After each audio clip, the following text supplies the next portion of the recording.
আসসালামু আলাইকুম। আপনারা সবাই কেমন আছেন? আশা করি সবাই ভালো আছেন। আমিও ভালো আছি। আমার নাম কলা। আমার অনেক গুণ, শুধু গুণ নাই, আমাকে যদি কেউ ঠিক মতো খেতে পারে তার হজম শক্তি বাড়ে, তার দেহে পুষ্টির অনেক উপাদান যেগুলো থাকে সেগুলোর ঘাটতি পূরণ করে। আমি হলো খনিজ পদার্থে ভরপুর। আমাকে খেলে অনেকে শক্তি পায়, ফুসফুস ক্লিয়ার থাকে।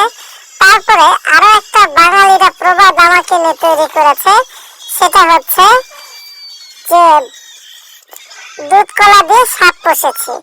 আমি জানতাম না যে আমাকে দিয়ে অনেক মানুষ সাপ পোষে। তো আমার খুব ভালো লাগে যখন আমি বলে যে দুধ কলা দিয়ে সাপ পুষেছি।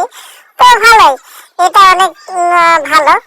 তো আজকের ভিডিও এই পর্যন্তই। আপনারা যদি কেউ ভিডিওটা দেখেন সবাই লাইক করবেন, কমেন্ট করবেন, শেয়ার করবেন এবং এই চ্যানেলটাকে সাবস্ক্রাইব করবেন এবং এই ফেসবুক প্রোফাইলটাতে একটা ফলো দিয়ে যাবেন। ঠিক আছে? আসসালামু আলাইকুম, বাই বাই, টাটা।